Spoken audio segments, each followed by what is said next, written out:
युद्धाचा फटका आता भारतातील साखर उद्योगाला देखील बसलेला आहे। निर्यात ठप्प झाल्याने लाखो मेट्रिक टन साखर समुद्रात अडकली आहे। त्यामुळे साखर उद्योजकांच्या चिंतेत वाढ झाली आहे। राज्याच्या वैभवशाली इतिहासाला आधुनिक तंत्रज्ञानाची जोड देत राज्यमार्ग परिवहन महामंडळाच्या ताफ्यात नव्या पर्वाची सुरुवात होते आहे। राजमाता जिजाऊ या नावाने ओळखल्या जाणाऱ्या अत्याधुनिक एसटी बस राज्यभरात लवकरच धावणार आहेत। या योजनेअंतर्गत पहिल्या 50 बसेस नागपूर इथे दाखल होणार असून तिथून या नव्या सेवेला प्रारंभ करण्यात येणार आहे। मुंबई महापालिकेच्या सशुल्क पार्किंग व्यवस्थेमध्ये गंभीर गैरप्रकार सुरू आहेत। कंत्राटदार वाहन चालकांकडून निश्चित दरापेक्षा ज्यादा पैसे उकळत आहेत। वाहन चालकांना अनेकदा या रकमेची पावती देखील दिली जात नसल्याच्या वाहन चालकांच्या तक्रारी आहेत। चालू वर्षात बेस्टच्या ताफ्यात 2 ते 2.5 हजार नवीन बस दाखल होणार आहेत। त्यापैकी 1500 बस केंद्र सरकारच्या उपक्रमातून तर उर्वरित बस काही कंत्राटदारांकडून उपलब्ध होतील अशी माहिती महाव्यवस्थापकांनी दिली आहे। त्यामुळे प्रवाशांची होणारी गैरसोय लवकरच थांबेल अशी अपेक्षा आहे।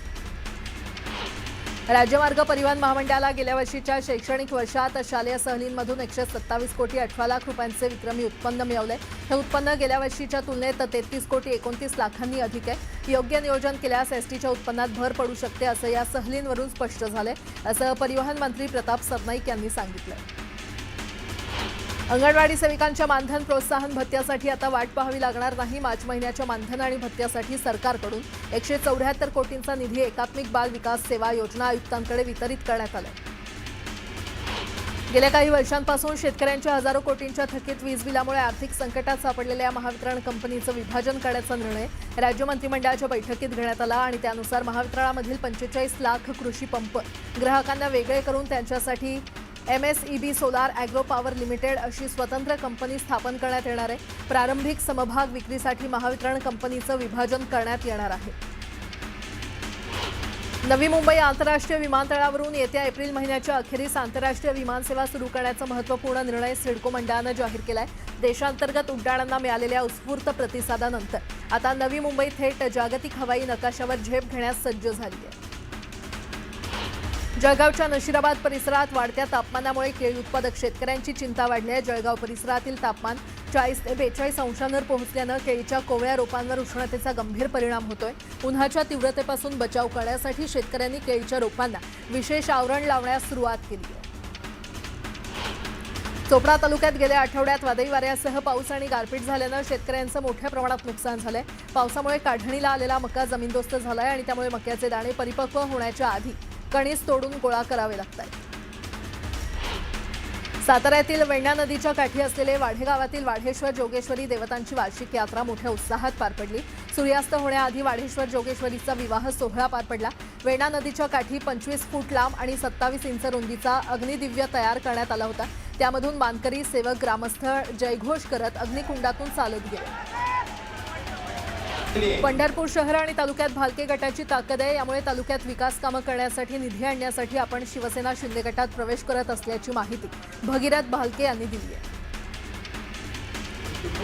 तुळजाभवानीची धाकटी बहीण म्हणून परिचित असणाऱ्या येरमाळा येडेश्वरी यात्रेच्या समारोप कार्यक्रमात गोंधळ झालाय। येडाईची मानाची पालखी घेऊन जाणाऱ्या खांदेकऱ्यांना मारहाण केल्यानं वाद झाला होता। मारहाण करणाऱ्या तरुणाविरोधात गुन्हा दाखल करावा या मागणीसाठी ग्रामस्थांनी पहाटेपर्यंत ठिय्या मांडला होता। नवी मुंबई महापालिकेच्या अतिक्रमण विरोधी पथकानं प्रत्येक विभागात फेरीवाला मुक्त रस्ते पदपथ अभियान राबवण्यास सुरुवात केलेली आहे। नियमित कारवाई सुरू करण्यात आलेली आहे। नेरूळ, बेलापूर, तुर्भे, कोपरखैरणे, घणसोलीसह ऐरोलीमधील अनेक पदपथ फेरीवाला मुक्त करण्यास यश मिळवलेलं आहे। सातत्यानं सुरू असलेल्या कारवाईचं नागरिकांनी देखील स्वागत केलं। गेल्या 35 वर्षांपासून वापराविना पाली भूतवली डॅम आहे आणि या डॅमजवळ असणाऱ्या डोंगराचं उत्खनन कर्जत पनवेल कॉरिडॉर शेड्ससाठी केलं जात आहे आणि या उत्खननामुळे पाली भूतवली डॅमला धोका उद्भवल्यानं नागरिक भयभीत झाले। गोंदियातील आमगाव तालुक्यातील किंडगीपार येथील दारू दुकान कायमस्वरूपी बंद करा या आंदोलनाला हिंसक वळण प्राप्त झालं। आंदोलकांना अटक करण्यासाठी गेलेल्या पोलीस पथकावर संतप्त जमावानं दगडफेक केली। यात 6 पोलीस अधिकारी आणि 35 कर्मचारी जखमी झाले। 17 वर्षीय दृष्टिहीन जलतरणपटू ईश्वरी पांडेनं अतिशय कठीण आव्हानात्मक तलाई मन्नार ते धनुष्यकोडी पाल्क सामुद्रधुनी पार करून इतिहास रचलाय। ईश्वरीनं श्रीलंकेतील तलाई मन्नार जवळील उर्मलाई पॉइंटतून 6 एप्रिल रोजी पहाटे 4च्या सुमारास जलतरणाला सुरुवात केली। तिनं सलग 11 तास 15 मिनिटं जलतरण केलं. ही कामगिरी करणारी ईश्वरी जगातली पहिली जलतरणपटू ठरली आहे. अवकाळी पावसाचं संकट संपताच विदर्भात सूर्यआग ओकू लागलेला आहे. विदर्भातील सर्वच जिल्ह्यातील पारा 45 पार जाण्याचा अंदाज हवामान खात्यानं वर्तवलाय. यावेळी नागरिकांनी सतर्कता बाळगण्याचं आवाहन करण्यात आलंय.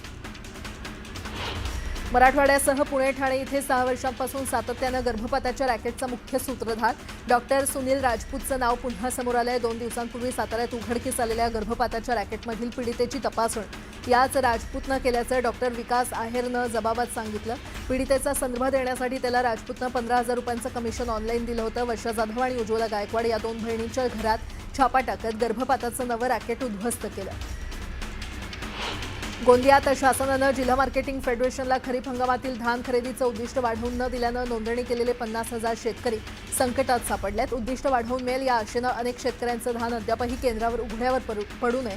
तर खरीपातील धान खरेदीची अंतिम मुदत 31 मार्चला संपल्यानं आता उद्दिष्ट वाढीची आशा धुसर झाल्याची शक्यता या खात्याकडून वर्तवली जाते. वाशिमच्या रिसोड तालुक्यातील मसलापेन किनखेड तसंच लिंगा कोतवाल परिसरातील पैनगंगा नदीकाठची झाडं मोठ्या प्रमाणात तोडण्यात आलेली आहेत. यामुळे पर्यावरणाला हानी पोहोचत असून देखील त्याकडे वनविभाग आणि महसूल विभागाचं दुर्लक्ष होतंय.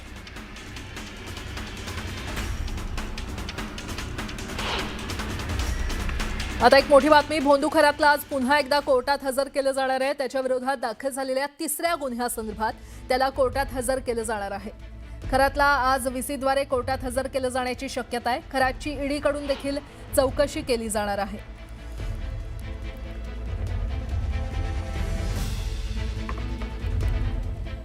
भोंदू अशोक खरात विरोधात तक्रारींचा आकडा आता आणखी वाढलाय. भोंदू खरात विरोधात आता 11 महिलांनी गंभीर आरोप केलेत. खरात विरोधात 11 महिलांनी लैंगिक शोषणाचे गंभीर आरोप केलेले आहेत. विविध विधींच्या नावाखाली भोंदू खरात महिलांचं शोषण करत असल्याचा गंभीर आरोप महिलांनी केलाय. तसंच भीती दाखवून तो महिलांना आपल्या जाळ्यात ओढत असल्याचा धक्कादायक खुलासा देखील चौकशीमधून समोर येतोय. दरम्यान भोंदू खरात विरोधात आतापर्यंत एकूण 12 गुन्हे दाखल असून 8 नव्या तक्रारी देखील दाखल झालेल्या आहेत. पुन्हा एकदा बातम्या पाहूयात वेगवान स्वरूपात. हिंदी महासागरात अल निनोच्या परिणामानं मान्सूनच्या ढग निर्मितीमध्ये अडथळा निर्माण होणार असल्यानं यंदा मान्सूनमध्ये जून ते सप्टेंबर दरम्यान देशातील एकूण पर्जन्यमान सामान्यपेक्षा 6% कमी राहणार आहे. याचा अर्थ यंदा पावसाचं प्रमाण हे दीर्घकालीन सरासरीच्या 94% राहण्याची शक्यता आहे, असा अंदाज स्कायमेट या खासगी हवामान संस्थेनं वर्तवलेला आहे.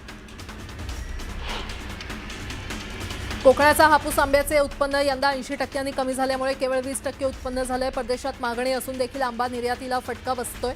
नैसर्गिक परिस्थितीचं सावट असूनही युकेच्या बाजारपेठेत दाखल झालाय. त्या ठिकाणी भारतीय चलनानुसार प्रति डझन 2,600 रुपये म्हणजेच 26 पाऊंड इतका विक्रमी दर मिळतोय.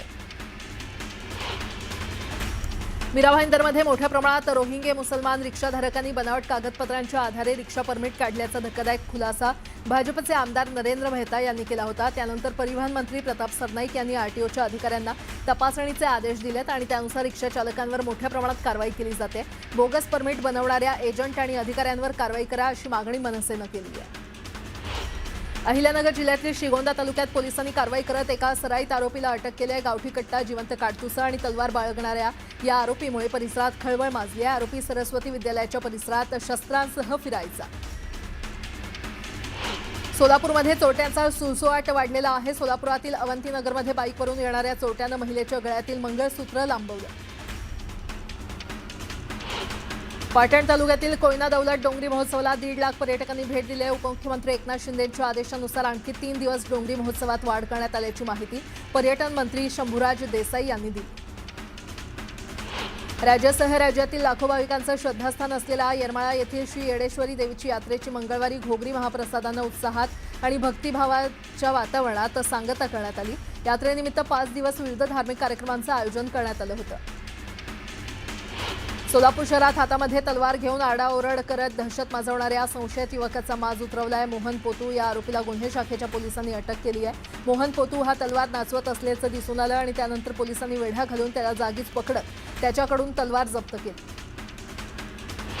नागपूर येथे नुकत्याच पार पडलेल्या 69व्या अखिल भारतीय पोलीस कर्तव्य मेळाव्यामध्ये बुलढाणा बॉम्ब शोधक आणि नाशक पथकातील बेल्जियम शेफर्ड जातीच्या जिमी नावाच्या श्वानानं सुवर्ण पदक पटकावलंय। या मेळाव्यामध्ये देशाच्या प्रत्येक राज्यासह सर्व पॅरामिलिटरी फोर्सचे श्वान सहभागी झाले होते। हिमाचल प्रदेशची राजधानी शिमला इथे पुन्हा एकदा बर्फवृष्टी झाली। अचानक वातावरण बदललं आणि परिसरात तुफान बर्फवृष्टी झाली। या बर्फवृष्टीमुळे शिमला इथे आलेल्या पर्यटकांचा आनंद द्विगुणित झालाय। नागपूरमध्ये 85 वर्षीय व्यक्तीनं पदवी प्राप्त केली आहे। त्यांनी आतापर्यंत 24 पदव्या मिळवलेल्या आहेत। दिगंबर अलसी असं पदवी मिळवलेल्या व्यक्तीचं नाव आहे। पुण्यातील कोपा मॉल उडवून देण्याची धमकी देण्यात आली आहे। मॉलच्या व्यवस्थापकीय ईमेलवर धमकीचा मेल आला। त्या प्रकरणात पोलिसात गुन्हा दाखल करण्यात आलाय। कोणीतरी खोडसाळपणा केल्याचं तपासामधून समोर आलंय। पंढरपूर शहरात पोलीस प्रशासनानं रूट मार्च काढला होता। IPS प्रशांत डगे यांच्या मार्गदर्शनाखाली कायदा आणि सुव्यवस्था अबाधित ठेवण्यासाठी रूट मार्च काढण्यात आला। युद्धामुळे सायकल निर्मितीसाठी लागणारा कच्चा माल महागलेला आहे, ज्यामुळे सायकलिंगच्या किमतींमध्ये 10 ते 12% वाढ झाली आहे। इंदापूरमध्ये भैरवनाथाची यात्रा उत्साहात पार पडली। भैरवनाथाच्या दर्शनासाठी भक्तांनी मोठी गर्दी केली होती। गुलालाची उधळण करत जल्लोष करण्यात आला। माढा तालुक्याच्या अंजनगाव इथे विनापरवाना पुतळा बसवल्याप्रकरणी पोलिसांकडून तिसरी अटक करण्यात आलेली आहे। धाराशिव जिल्ह्यातल्या तांदुळवाडी गावात राहणाऱ्या ॲडव्होकेट प्रणित डिकळे याला सोलापूर ग्रामीण पोलिसांनी अटक केली आहे। प्रक्षोभक भाषण केल्याप्रकरणी ही अटक करण्यात आली आहे।